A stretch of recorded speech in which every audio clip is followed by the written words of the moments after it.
أعوذ بالله من الشيطان الرجيم.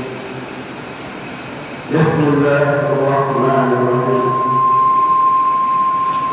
تبارك الذي نزل الفرقان على عبده ليكون للعالمين نذيرا. الذي له ملك السماوات والأرض ولم يتخذ ولدا ولم يكن له شريك في الملك وخلق كل شيء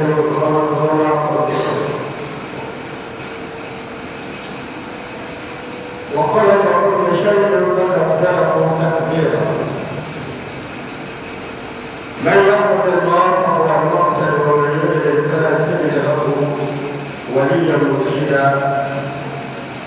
واشهد ان لا اله الا الله وحده لا شريك له واشهد ان محمدا عبده ورسوله صلى الله عليه وسلم وعلى آله وصحابته والتابعين لهم بالإحسان إلى يوم الدين. سبحانك لا علم لنا إلا ما علمتنا إنك أنت العليم الحكيم. رب اشرح لي صدري ويسر لي أمري واحلل عقدة من لساني يفقهوا قولي. Comme exact la bénédiction de celui qui a fait descendre le livre de discernement sur son serviteur, Mohammed sallallahu alayhi wa sallam. Afin qu'il soit un avertisseur à l'univers pour dire que Allah appartient à la moitié des cieux de la terre. Il ne s'est pas attribué d'enfant, il n'a pas d'associé à sa volonté. Et il a créé toutes choses en lui donnant sa juste proportion. Quiconque emprunte le droit chemin et pratique les bonnes actions et l'adoration, ou quiconque en a donné, personne ne lui donnera la voie pour l'égarer. Et quiconque malheureusement apprête la voie de l'égarement et qu'il s'égare, il ne trouvera aucun allié pour le mettre sur le droit chemin. J'atteste qu'il n'y a pas de divinité par le Seigneur, il n'a pas d'associé à sa volonté. Il ne s'est pas trouvé d'enfant, il n'a pas d'associé à sa volonté. Et il a créé toutes choses en lui donnant sa juste proportion. Et la paix de salut, la bénédiction d'Allah soit sur lui, sur sa famille, ses compagnons, et tous ceux qui les suivirent et les suivront dans le grand chemin jusqu'au jour de temps final. Chers fidèles, louange à Allah pour son bienfait, ses bienfaits innombrables. Nous sommes aujourd'hui une fois encore vivants, en bonne santé. Et Allah nous a encore accordé la foi d'accomplir notre devoir de la prière du vendredi. Allah nous facilite qu'il accueille nos prières. Nous aurons à invoquer Allah. Allah est juste les invocations. Chers fidèles, aujourd'hui, dans ce sermon, nous allons parler de l'insouciance de bon ordre de gens, de la spiritualité et de la moralité religieuse qui garantit le bon avenir au profit du matériel. Je répète en disant que ce texte, le thème de ce sermon, c'est l'insouciance de la pratique spirituelle et la bonne moralité religieuse qui garantit le bon avenir au détriment du matériel, qui s'explique par ce qu'on appelle un certain nombre de détournements. C'est-à-dire, l'homme d'aujourd'hui a tourné le dos à Dieu et à tout ce que Dieu exige. Pourquoi? Au profitent de l'avenir, qu'ils craignent, qu'ils se soucient ou qu'ils se préoccupent. Parce que l'homme, à notre époque, avec cette absence de foi qui est la spiritualité, parce que la spiritualité explique que l'homme doit obéir à Dieu, se soumettre à Allah, l'adorer.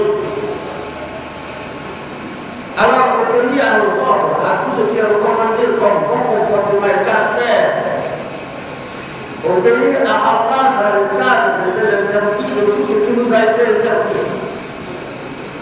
Alors, comme les gens sont vraiment inattentifs à ces appels, et ne pensent plutôt que adorer Allah véritablement. Ils pensent plutôt que vraiment s'abstenir des interdits peut nous empêcher de toucher certains points de l'avenir. Alors pour la plupart des gens, c'est l'avenir qui compte. L'avenir qui compte.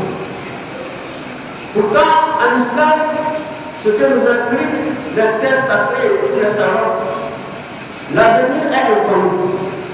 Quant à l'avenir matériel, il est inconnu. Mais l'avenir qui garantit, c'est-à-dire les choses qui garantissent le bon avenir, que ce soit spirituel, matériel, est bien connu par la révélation d'Allah à travers le Saint-Ouvert. C'est pourquoi la plupart des gens aujourd'hui sont embourbés dans des ambitions de recherche, de connaissances sur l'avenir. Ils sont embourbés également dans cette ambition de connaître l'avenir. Et malheureusement, cette ambition et cette perte de l'avenir les incite également à faire recours à ceux qu'ils pensent trouver des réponses justes pour leur avenir. C'est à partir de leur faiblesse, de cette faiblesse de l'homme, que les marabouts, les charlatans, les féticheurs et les gens qui font croire aux gens, aux autres qu'ils sont des voyants, profitent également de la faiblesse de ces gens ambitieux de l'avenir, qui ont peur de l'avenir et en quête de la connaissance sur l'avenir. Alors, ils profitent de cette occasion pour les plonger dans le danger, qui n'est autre que des souffrances permanentes. Alors, l'histoire nous raconte qu'il y avait un roi Abbaside. Ce roi Abbaside, il est également le descendant de Abdullah ibn Abbas, qui est l'un des compagnons du prophète sallallahu alayhi wa sallam. Ce roi est de sa descendance. C'était un croyant, c'était un musulman. Ce n'est pas un mécréant. Un jour, il a rêvé. Au cours du rêve, il a vu une personne se présenter à lui et il a montré 5 de ses lois. À 3 reprises, il a terrifié et s'est réveillé, ne comprenant pas pourquoi on lui montre 5 lois. Ça signifie quoi? Qu'est-ce que cela veut dire? Alors toute personne qui rêve quand même cherche à savoir quelle est l'interprétation, que signifie son rêve. Là n'est pas le problème. Qui a habilité à connaître l'avenir? C'est ça le problème. Bien que Allah subhanahu wa ta'ala a choisi peu de personnes parmi ses fidèles pour les inspirer l'interprétation des rêves. C'est pourquoi les rêves, les interprétateurs sont beaucoup rares. Les savants ne sont pas rares. Mais les interprétateurs des rêves sont très rares. À cause de la complexité de l'importance des rêves. qu'Allah a réservé seulement, uniquement à une minorité de gens parmi les humains. Alors ce savant et ce roi qui était calife à cette époque, à son réveil, il a dit à ses hommes de faire venir les savants interprétateurs, donc ils connaissent bien les compétences. On leur a fait venir tous et chacun est resté à la tente. Et puis devait inviter un à un dans le palais. La première personne qui est rentrée au palais, le roi lui raconta son rêve et il veut savoir que signifie les 5 doigts que j'ai vus. Alors il dit, celui-là qui t'a montré 5 doigts est venu t'informer que dans 5 ans, tu vas mourir. Il dit, oh, ok. Alors il faut te retirer. Faites venir la seconde personne. La seconde personne arrive et dit, ça signifie que dans 5 mois, au lieu de 5 ans du précédent, il dit dans 5 mois, tu vas mourir. Le roi dit, ah non, ce n'est plus 5 ans. Ok, retire-toi. La troisième personne arrive et dit, il est venu vous informer qu'il vous reste 5 semaines à vivre. Je préfère encore 5 ans. Il dit, retire-toi. Peut-être l'autre va venir dire le contraire qui l'avantage. La quatrième personne est venue, il dit qu'il vous reste 5 jours à vivre. C'est juste pour vous informer que dans 5 jours, vous allez mourir. Eh bien, faites-le sortir. Ça va vous chercher à me tuer. Ce n'est plus l'interprétation. Faites venir la dernière personne. Vous aurez une chance à vivre. Lui aussi, il arriva, au lieu de 5 ans, au lieu de 5 mois, au lieu de 5 semaines ou 5 jours, lui dit 5 heures. Le roi sursautait sur son trône. 5 heures qui me reste à vivre. Ah là, vous allez dépasser des bonnes. Je ne peux pas vous croire. Non, je ne peux pas vous croire. Qui m'a mis dans cette situation? Pourquoi j'ai cherché à savoir? Ça, c'est ma faute. Faites-moi venir imam. On a fait venir imam aussi qui a beaucoup de sciences. Le connaisseur de tout ce que le messager d'Allah a dit sur les rêves et leur interprétation, leur complexité, leur danger d'ailleurs, notre recherche à savoir. L'imam est arrivé, il est dit, ah, l'imam, pardon, je sais que toi, tu ne fais pas partie de ceux que nous connaissons comme interprétateurs rêves, mais je sais que tu as une science.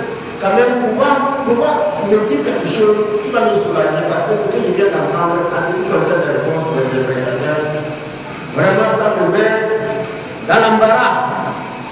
L'imam lui dit alors quel est le problème? Il dit, moi j'ai rêvé avoir vu une personne me présenter sa mère à 5 reprises et me montrer ses 5 doigts. Il n'est pas compris, j'ai appelé les 5 interprétateurs que tu connais bien les rêves dans notre société. Et ils sont venus, l'autre dit qu'il me reste 5 ans à vivre. L'autre dit qu'il me reste 5 mois à vivre. L'autre dit 5 semaines. L'autre dit 5 jours. Et la dernière personne vient me tuer. Il me dit 5 heures. Il ne sait plus quoi faire. Lequel je dois croire? Moi, je ne dois pas le toucher. Je ne veux pas mourir 5 heures. Il ne veut pas mourir 5 heures. Ni 5 jours. Il ne va sortir de mon palais. L'imam dit bien sûr, c'est Allah qui donne la science du rêve. Et tout interprétateur de rêve que nous connaissons à compétence, ils ne sont pas 100% véridiques. Ils font de leur part ce que Dieu les inspire. Il y a certains cas où Dieu ne les inspire pas, ils se débrouillent. Donc il vaut mieux de se contenter des invocations après le réveil, de contenter également de se confier à Dieu et reste tranquille et contente-toi que Allah a répondu à tes invocations. Au lieu de chercher à savoir l'inconnu. Et là, il dit alors, qu'est-ce que tu me conseilles? Il dit ce que je conseille, Allah nous a déjà conseillé. Allah nous a déjà conseillé dans ce Coran. Où il nous dit, Inna Allah innahu ilmul ghaib. Inna Allah innahu ilmul ghaib. C'est Allah qui connaît l'inconnu, ce qui est caché. L'avenir est inconnu. Personne d'entre vous ne peut prédire l'avenir, ni prédire la mort, connaître le jour de la mort.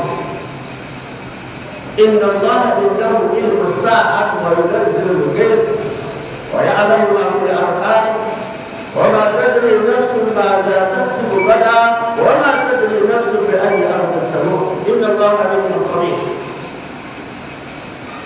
Et puis Allah, lui appartient la connaissance de l'heure.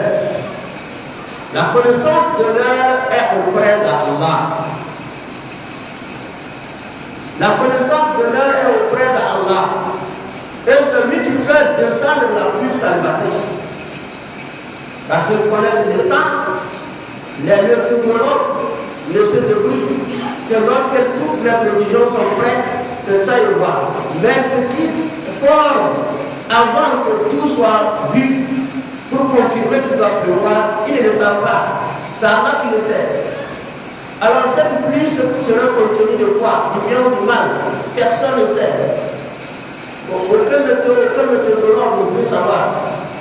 Mais tout cela, c'est dans les domaines de la science. Et c'est un seul dit, c'est Allah qui fait descendre la pluie salvatrice. C'est Allah qui connaît le contenu de la matrice. C'est-à-dire, quand on dit matrice en français, ça veut dire que les organes féminines qui contiennent les embryons et les fœtus, là où le bébé doit rester. C'est Allah qui sait ce qu'il doit mettre là-bas. Et Allah qui connaît avant de mettre le sexe de l'enfant.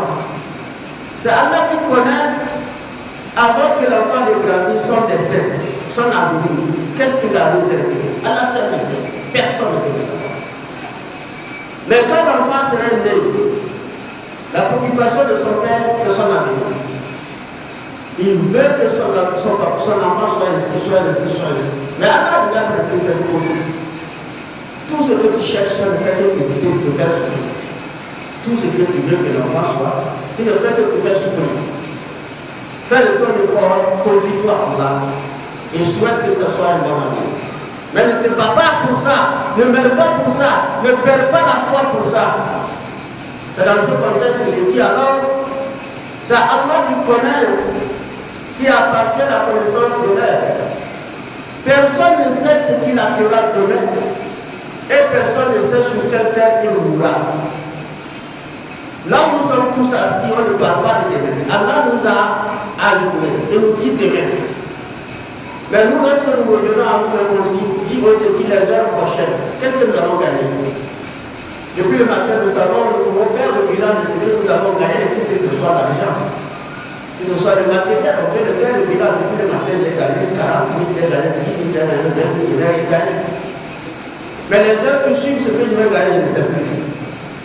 Quelqu'un peut me dire ça. C'est Allah seul qui sait. Il a déjà planifié ce que je vais gagner ce soir.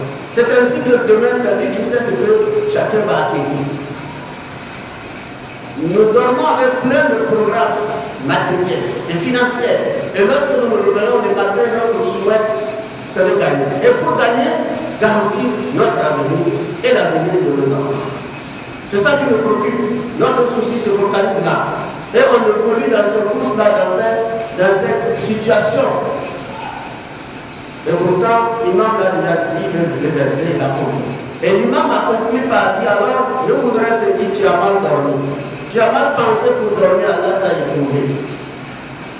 Les pensées que tu t'es envahi, au lieu de faire la prière, et invoquer Allah, et souhaiter que ceci soit cela, pour ton avenir spirituel et moral.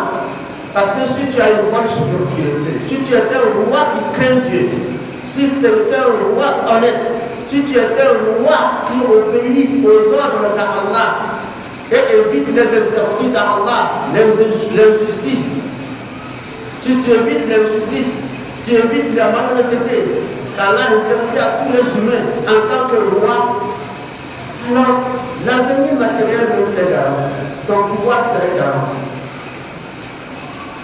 Alors ça, il concerne tout le monde, tout ce que nous sommes. Il dit alors dans ce cas, tu as mal dormi. Tu n'as pas pensé à Allah, tu n'as pensé que le matériel, la conservation de ton pouvoir, comment défendre ton pouvoir, comment faire ceci d'avenir pour ton pouvoir, pour le succès. Mais tu n'as pas pensé à Dieu. Tu n'as pas pensé que sans la foi en Dieu, la pratique de la religion de Dieu, l'adoration sincère à Allah, et l'honnêteté dans la gestion de ton pouvoir, dans l'exercice de ton pouvoir, alors sache que ton avenir est en danger. L'avenir matériel qui est le pouvoir que tu vises est en danger. Il a remercié l'imam, il a remercié Allah de l'avoir éprouvé et guidé à avoir la lumière sur la situation qu'il vit. Et l'imam l'a ajouté avant de sortir. Mon frère, c'est pour te dire une dernière chose. L'avenir qui est dans le cadre spirituel et moral garantit l'avenir matériel. Et cet avenir est connu par les textes sacrés. Allah a déjà écrit cela. Allah a révélé cela au messager de nous dire. Et le prophète nous a dit que l'avenir qu'Allah garantit pour nous est déjà connu.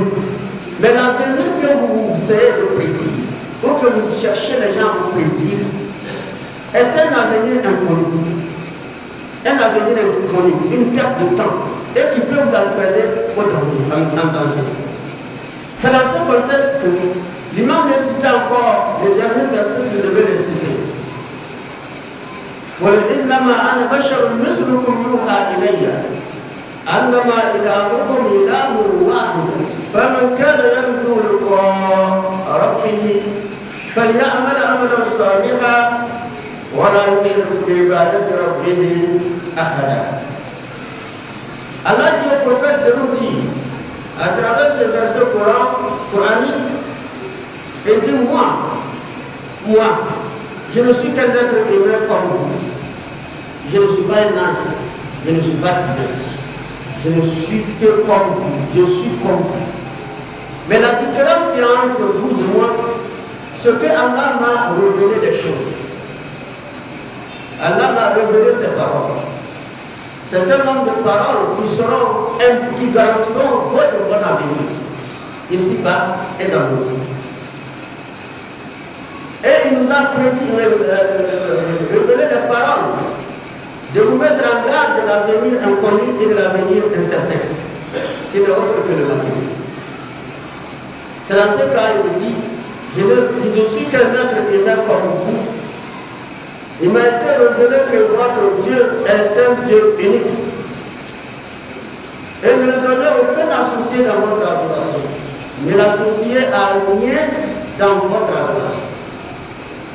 Et quiconque espère rencontrer son Seigneur et avoir de bonne humeur, de contentement, que ce soit dans ce bas monde avant sa rencontre au Dieu, que ce soit dans le cadre de la fin de sa vie terrestre avec la rencontre de Dieu, qu'il soit une personne qui est dans la joie, dans le succès et dans l'espoir total de vivre ici et dans l'autre, qu'il ne doit aucun associer à Allah dans son adoration. Qu'il pratique d'abord les œuvres d'abord. فَلْيَعْمَلْ عَمَلًا صَالِحًا وَلَا يُشْرِكْ بِعِبَادَةِ رَبِّهِ أَحَدًا. Qu'il pratique les bonnes œuvres. Sachez que Allah est unique, votre Seigneur. Et cette unicité vous exige de reconnaître cela. Et cette reconnaissance n'explique que par la soumission. Et cette soumission aussi est décrite par l'adoration. L'adoration, l'obéissance de ses ordres, les actes qu'il nous recommande de faire, nous faisons ça, de le faire à notre possibilité, à notre capacité. Et ce qui nous interdit de s'abstenir, alors c'est ça les bonnes actions. Allah nous recommande d'accomplir le bon comportement et le bon caractère en gros. Nous avons déjà posé les actes pour Dieu. Adorer Allah, jeûner, etc. Ce sont des adorations. Mais pour nous-mêmes, entre nous, qui a le droit des uns des autres, c'est d'avoir un bon comportement, un bon caractère. C'est dans ce concept que le prophète a affirmé par ce verset que quiconque espère, quiconque vraiment a espoir de rencontrer son Seigneur, rencontrer ce Seigneur veut dire nous avons tous l'ambition d'aller au paradis. La vie dans le paradis est la rencontre de notre Seigneur. Alors qu'il accomplisse les bonnes œuvres. Il a un bon caractère, il a un bon comportement. et que dans son adoration, il prétend que Dieu est unique là, qui n'a même pas autre divinité collée avec Dieu, qui n'associe rien Dieu dans son adoration.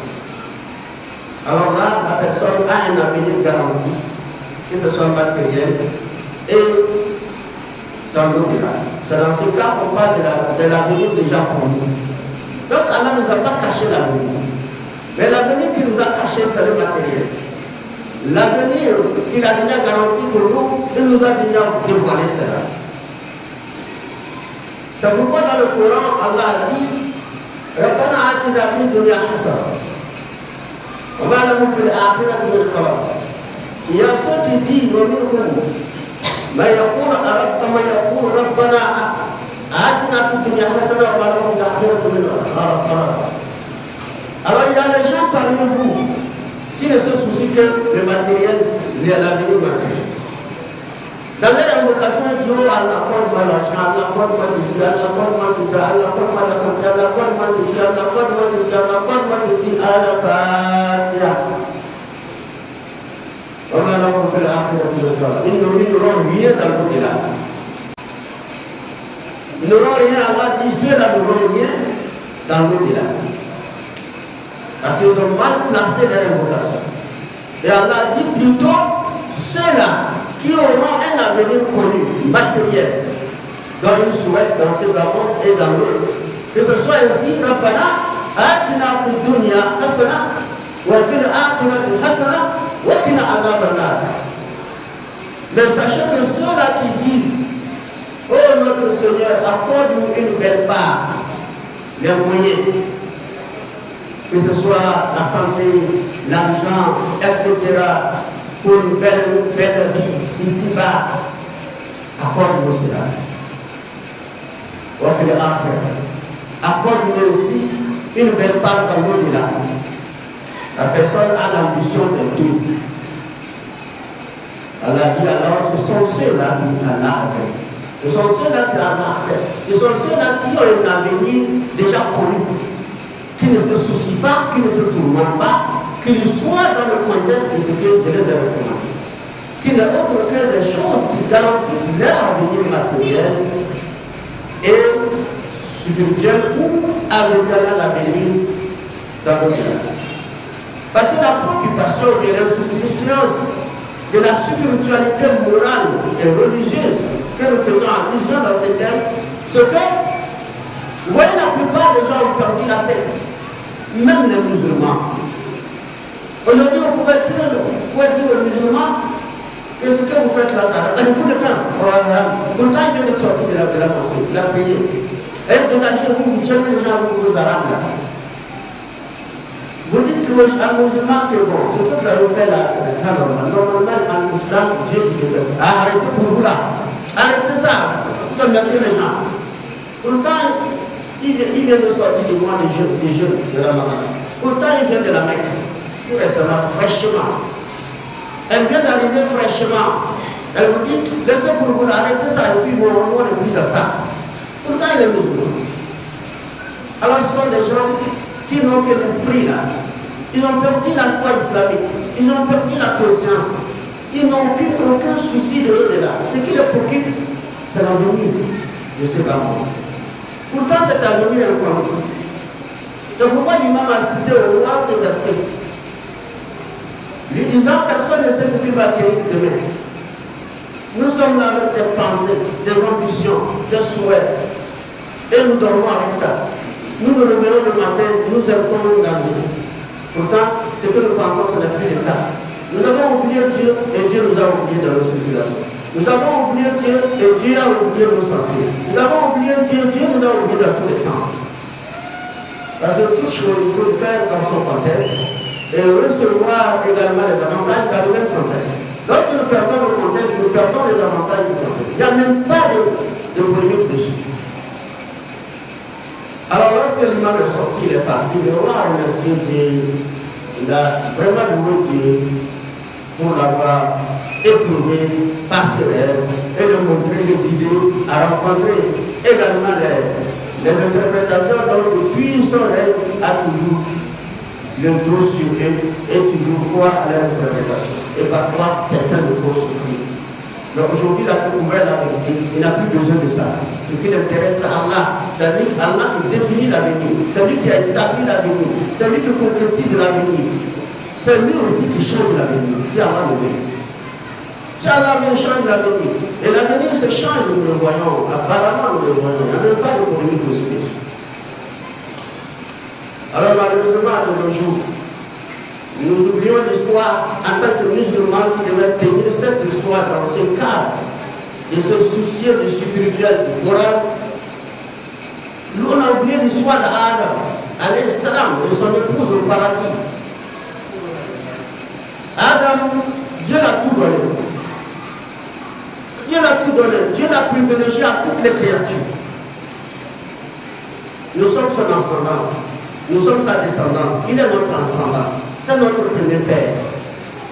Allah l'a créé. Il a demandé à tous ceux qui étaient déjà créés et vivaient les animaux de les respecter. Et il dit que la partie d'aujourd'hui, Adam est important pour nous. Alors pour prouver son importance, Allah l'a mis au paradis. Et son épouse, quand il l'a mis au paradis, qui l'a sorti de là? Ce n'est pas Allah, c'est Shaitan. Shaitan est venu alors, il a dit je voulais que je vous montre quelque chose. Là où vous êtes, là, il y a des choses que vous ne pouvez pas savoir. Par rapport au temps à venir, vous ne savez pas ce qui se passe. C'est ça qu'Allah ne veut pas que vous allez savoir. Il vous dit de ne pas manger le porc. Parce qu'Allah les a dit, restez là, vivez et mangez tous les fruits que vous voulez au paradis. Mangez tout ce que vous voulez, utilisez tout ce que vous voulez, mais à l'exception de cet arbre, de ces fruits, ne touchez pas à ça. Ne touchez pas. Et Satan, Adam était là. Qu'est-ce qui a poussé Satan? Adam avait une faiblesse. Il avait certainement une curiosité et des ambitions encore de vivre plus que ça. Or, il n'y a pas quelque chose qui est plus meilleur que le paradis. Mais il veut vivre plus que ça. Satan a profité de ça pour le miroiter quelque chose qui va le faire croire qu'il peut vivre, qu'il va trouver un moyen de vivre plus que ça. Et il le dit alors, si Allah vous dit de ne pas manger ces fruits interdits, parce que c'est le secret de Dieu. Allah connaît des choses que moi je ne connais pas. Ni vous les humains, ni les anges ne connaissent pas.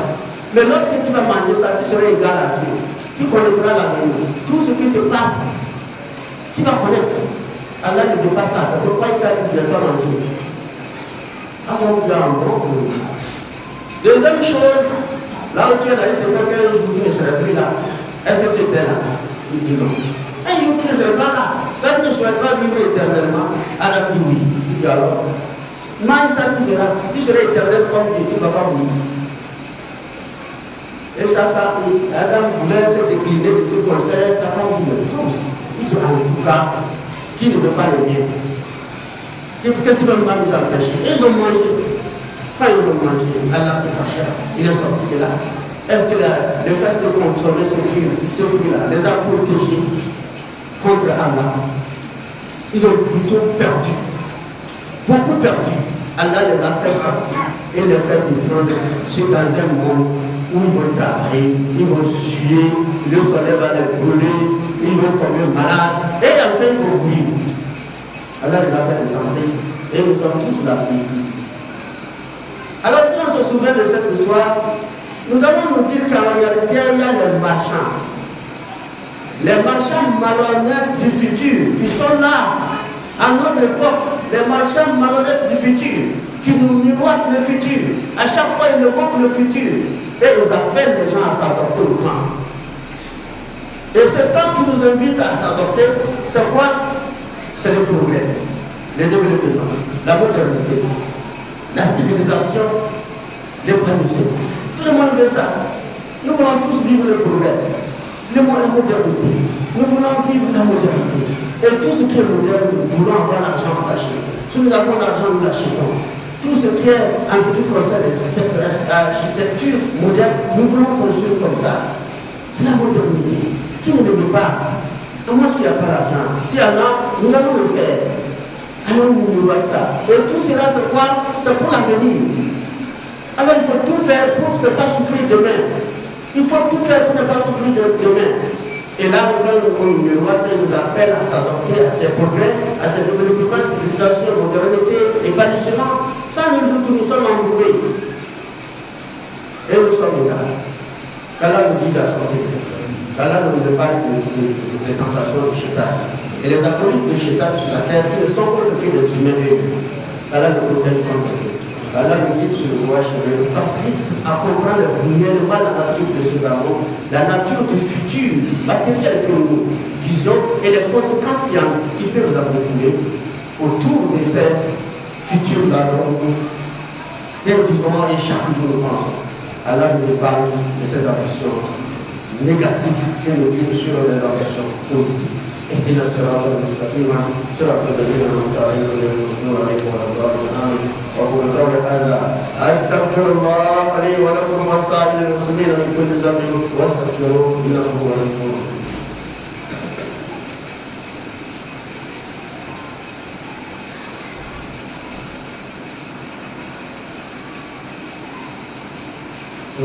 رب العالمين من اهتدى فإنما يهتدي لنفسه ومن ضل فإنما يضل عليها ولا تزر وازرة وزر أخرى والصلاة والسلام على نبينا محمد وآله وصحبه وسلم تسليما. Alors une chose est que nous sommes arrivés à cette situation que nous avons également mis hors de notre vie tout ce qui est spirituel, tout ce qui est moral, au profit uniquement de ce matériel, au profit uniquement de ce futur matériel inconnu que nous ne pouvons pas garantir du tout. C'est dans ce contexte que vous allez constater ces gens, les changements de nature humaine actuellement, les changements de comportement, surtout des musulmans. Le spirituel n'existe pas pour la plupart. Ils sont là des musulmans, plein de musulmans, mais le comportement ne reflète pas les tests ou les enseignements islamiques. Parce que ce qu'on appelle les ambitions du futur ont venu également envenimer leur situation et surtout les amasser. Ils ne voient plus rien que ça. Ce qui les intéresse, c'est ça. Pourquoi? Parce que ces marchands malhonnêtes du futur, ils ont essayé de changer la mentalité des croyants en nos jours en leur disant, quand par exemple les musulmans prient beaucoup Dieu, il adore Dieu, il est pieux, il évite les interdits. Alors ils le disent, ah, tu es encore là, tu vas courir. Le monde aujourd'hui, c'est la vie, tu dois aller dans toi, tu es là, c'est qui te préoccupe, c'est que c'est haram, tu ne fais pas, c'est haram, tu ne fais pas, tu ne fais pas. C'est que nous allons faire le volume. Il faut rester là. Le champ de la mentalité. Alors, tu amènes ton enfant à l'école islamique et à l'école officielle pour avoir les deux connaissances accumulées. La connaissance matérielle et spirituelle pour adorer Allah, pour connaître comment vivre également les matériels. Ils vous disent non, attention, ça affaiblit la mémoire des enfants, ça affaiblit les enfants sur le plan pédagogique. Votre histoire de l'école islamique, Coran, ça affaiblit. C'est pourquoi des fois vous allez voir quand on les entend, on rassemble les enfants pour les enseigner. Et tous ceux qui enseignent la vie, ils ont des problèmes avec les parents. Un parent peut venir rester debout là-bas et dire, hé, viens rentrer. Tu as regardé ton caillou. Allez, rentre. L'enfant en est pour lui. Il ne sait pas lui qui l'explique. L'enfant a la volonté d'apprendre. Les parents viennent de l'appeler. Rentre. Nous on a enseigné ici, on a eu ce problème avec ses parents-là. Rentre. Au lieu de regarder ton cahier, tu vas y rester là et maintenant rentre. Et l'enfant court rentrer. Après, tous les enfants disparaissent. On ne voit plus un enfant dans cette école.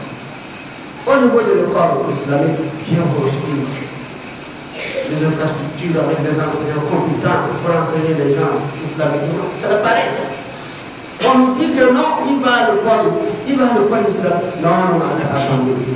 Arrivez là. Nous ne sommes plus à l'air. Laissez-le évoluer. Laissez-le évoluer à l'école. Quand tu es là, la vie avance. Tu peux mourir aujourd'hui, celui qui va être maintenant dans le Coran, il va tomber quoi? Et bonne soirée, notre enfant. ou bien carrément ne participent pas à ce qui concerne tout ce qui concerne la scolarité, et les enfants abandonnent l'école. C'est ce qui se passe avec nous les musulmans. Une femme soumise à son mari et obéissant, ça c'est un ordre d'Allah. Et la dit, oh, toi tu es encore dans ça, ma chérie. L'esclavagisme, on n'est pas dedans. L'esclavagisme, on n'est pas dedans. On la change de mentalité. Après tout, ta femme pose des actes qu'on ne comprend pas. Avant tu dis I, elle baisse la tête. Maintenant, quand tu dis I, elle dit A, O, etc. Tu ne comprends plus rien. Tu veux la revenir. Arrête ça, on n'est pas dans ça. Restez-nous inspirés. C'est quoi? La femme n'est pas esclave. Tu vas te dire ça en face. Tu vas faire quoi? La mentalité est changée. Le spirituel n'existe plus dans le foyer. Alors tu te débrouilles, tu as un enfant, 2 enfants. Tu te débrouilles pour les nourrir, ça ne le regarde pas. Si j'ai pu le nourrir, je n'ai pas pu le nourrir. Si j'ai pu le scolariser, je n'ai pas pu, ça te regarde. Il va te dire, ah, il y a 2 enfants. Depuis la moitié des enfants, nous on a limité. Ça vraiment c'est encore pour 3 ans. Mais vous là, allez là, tu as fait 3 enfants, vous faites quoi? Bon, il fallait me dire depuis. Il avait reçu sa famille de 1 mois, 2 mois. Il était apporté, c'est vrai ce que tu dis. Parce que les personnes ont dit, il y a ce qu'il y a. On a de garantir l'avenir des enfants. Vous êtes en train de maintenant, comment tu peux fournir les moyens qui demandent pour les enfants la scolarité? Comment tu peux économiser pour garantir l'avenir de ces enfants? Oui, c'est vrai. Nos mentalités sont changées pour le progrès, la modernité, l'évolution, la civilisation. Alors, un jeune musulman dévoué dans l'islam, elle pratique l'islam, elle est correcte. On dit qu'elle n'est pas civilisée, il n'est pas civilisé. Quand tu es encore dans ça, une personne n'a rien dit vraiment, tu n'es pas civilisé. Vous voyez ça? Donc, c'est ça la situation de cette insouciance de la spiritualité, de la moralité qui peut vous garantir, capable, dont Allah nous a promis, qui peut vous garantir notre avenir matériel. Mais nous avons bafoué cela uniquement au détriment du profit matériel. Vous voyez, c'est pourquoi aujourd'hui on ne comprend plus la vie mélangée. Les souffrances que nous cherchons à fuir, on n'arrive pas. Alors nous avons l'avenir que nous avons perdu. Pourtant notre vie est courte. Imaginez, on ne peut pas imaginer qu'on programme quelque chose dans 5 ans. Tout en pensant pas que dans 1 an, il peut quitter. Oui, c'est bon de programmer, mais ne crois pas que tu peux atteindre 5 ans. Ça te permettra d'être avec Dieu dans les soucis. Oh Allah, si vraiment tu as atteint 5 ans, parce que tu sais qu'il y en a pour t'arrêter. Non, ne se soucie pas, c'est comme si personne ne peut nous arrêter jusqu'à 5 ans. Et dans ces 5 ans-là que tu as prévu, pour faire ceci, pour faire ceci, pour faire ceci, avant 5 ans, là, tu tombes malade, paralysé, tu ne peux plus travailler. Est-ce que tout cela leur dit tout ça? Rien du tout. On est là, les têtes vides. Ce qui nous intéresse, on pense qu'on a la connaissance. On pense qu'on est organisé. On pense qu'on est civilisé. On pense qu'on est visionnaire. Et on pense que tout ce que nous avons également impliqué, ces mentalités, sont plus honnêtes que Dieu et ses messagers. Allah nous parle également de cette croyance qui efface nos péchés, qui nous guide sur le droit chemin, qui nous apporte une bonne fin dans la pratique spirituelle et morale, qui fasse que nous mourons dans la foi. Et une chose à connaître, ce qui est très important, c'est de mourir musulman. Lorsque nous ne mourons pas musulmans, nous sommes foutus. C'est pourquoi Allah nous dit à الذين آمنوا اتقوا الله حق تقاته ولا تموتن إلا وأنتم مسلمون. Il dit, oh croyants, craignez Allah comme il doit être. Estimez Dieu en sa juste valeur. Estimez ce que Dieu a créé en sa juste valeur. Et n'osez pas mourir sans être musulman. Vous, Allah dit, n'osez pas mourir sans être musulman. Et il nous dit, la course aux richesses, la course à l'avenir, les pensées à l'avenir, les préoccupations à l'avenir, les soucis pour sauver votre avenir matériel, vous distraient jusqu'à ce qu'un jour vous visitez les tombes. Vous êtes en face du tombeau, emballé, posé dans emballé du silencieux, posé dans le cercueil, on vient de là, on vous met dans le trou là, on fait vos pas, on vous laisse. Vous vous attendez quoi à la barre? Quand on emballe les gens, et puis nous fermons le sable, et pousse ici, ferme ici, ici il y a le tout, et mets le caillou là, et encadrer ça. C'est demain, c'est nous là-bas. Mais qu'est-ce que nous avons préparé pour cet avenir dans le temps et l'avenir avec Dieu que nous allons affronter maintenant? Et ensuite, Allah a dit